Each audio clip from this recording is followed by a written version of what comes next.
So week 1 of training for the Leadville 100 is officially done. And I feel like, you know, people always say, oh, the hardest part of any journey is just getting started. When what they really need to say is the hardest part of any journey is continuing to push forward after realizing how bad it sucks the first time you do it. This week was brutal. I mean, I had no idea how out of shape I really was. I think the longest ride I did this week might have been 5 or 6 miles. Yeah, really tough. But I will say, eye-opening. I learned a lot and, you know, made some small improvements, but improvements nonetheless. You know, last week I talked about how I wanted to figure out bike handling skills and, you know, how to clip in and out of my pedals easily and how to get a water bottle out while still riding. So a lot of small victories this week, but holy cow, was it tiring. It was just such a week. So up until recently, I was riding these mountain bike cleats. I think they're cleats. I mean, they're shoes specific for mountain biking, but they clip into pedals. I guess they're called cleats. If I'm wrong, sorry. But anyway, they were too small and my toes kept rubbing. So I got some pretty rad seaties. They are road specific and probably nicer than any regular shoe I've ever owned in my life. Really cool. There are 3 buckles, so there are 2 Velcro clasps, and then there's another buckle across the top of the foot that basically ratchets down into place. And it's really cool because as you're riding, if it's too tight or too loose, you can make minor adjustments as you go. So really rad. So when I got these cool shoes, these cool seaties, I had to figure out what kind of system I wanted to get to clip into, because mountain bike cleats, or yeah, the cleats on the bottom of my mountain biking shoes, I don't know, are not compatible. So did some research. Look pedals kind of freaked me out. Seemed way too complicated. So I went with speed plays because just a circular pedal seemed a lot less scary. So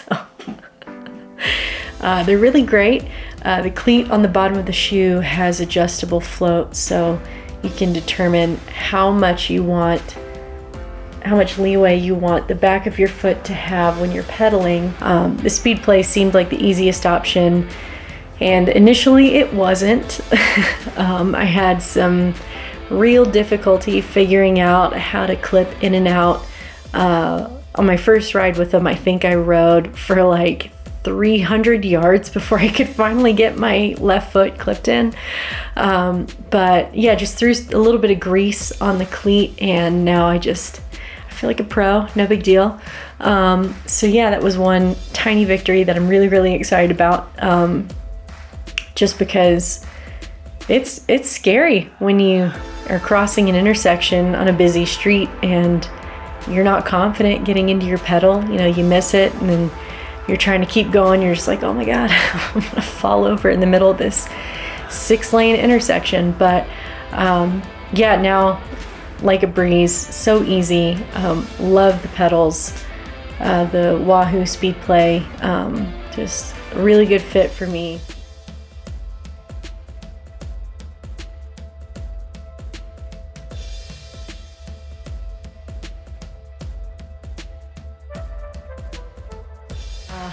Also figured out that I don't know how to change a tire, which I guess is like cycling 101, but for the beginner, it's, you know, like really tough. So turns out I thought my bike was tubeless. I guess it's not.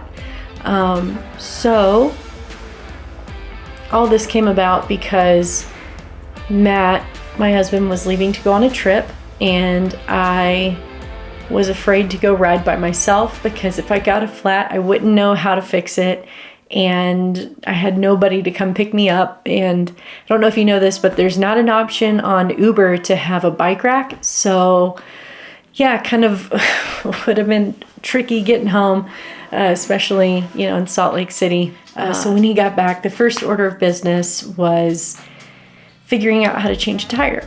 So pros and cons of that, I had to figure out, are my tires tubeless compatible? Are they not? Is that something that I want to get into, or is it not?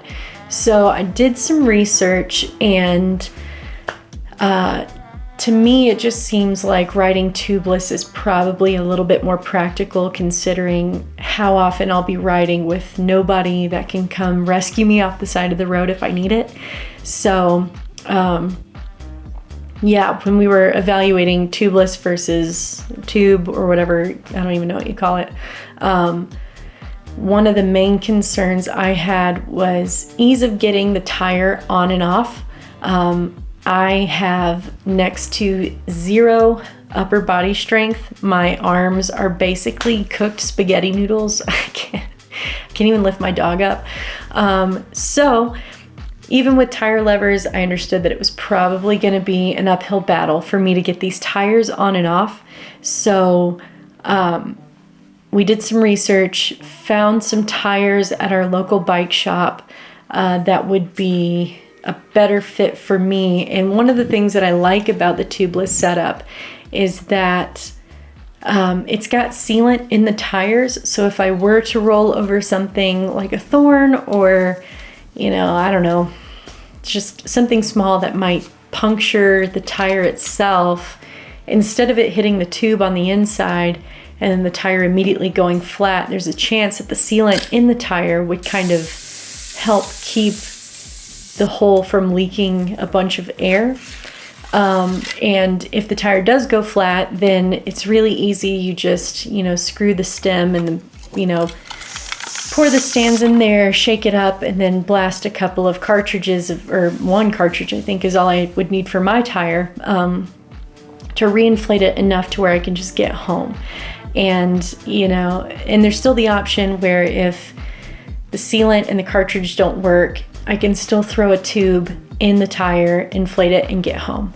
So I guess it's a backup for a backup, which is great. So now I've got stands in my saddlebag and also a spare tube just in case. So that was something that I didn't even know that I needed to know. So I feel like I'm just learning a lot, which I guess is what I wanted to do, set out to kind of understand how bikes work, what cycling is all about, how to be prepared for every kind of scenario. So it kind of feels like I'm drinking out of a fire hose, but in a good way, because I feel like I'm absorbing all of this and able to take it in stride and figure out how to use it going forward. At least I hope. I've not had a flat tire yet, so I guess we'll see. Leadville specifics. I recently found out that you are not guaranteed entry into this race, which I think, it sounds embarrassing to say it aloud. So yeah, they have a lottery system, which basically, if I'm understanding correctly, and I might not, because again, I don't know what I'm talking about these days, but basically you put your name in and they randomly select people that can compete. And so yeah, if you don't get access to the race via the lottery, there are a few qualifying events that you can ride in.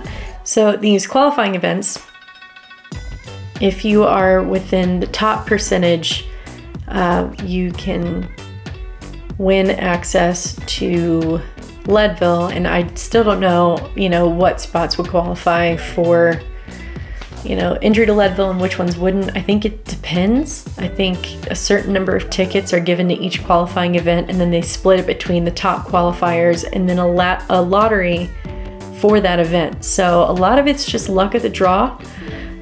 Or the third option that I found is that I can participate in the Leadville training camp, which is 3 days long.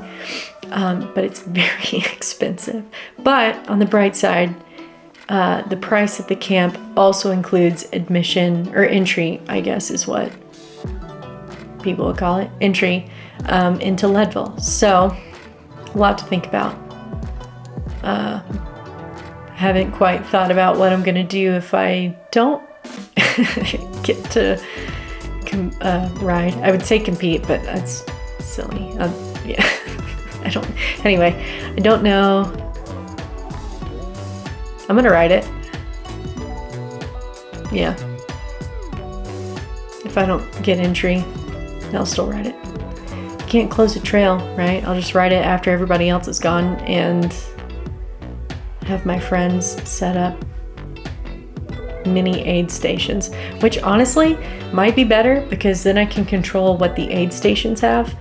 And they would just be like sour punch straws and mini burritos and Diet Coke and French fries.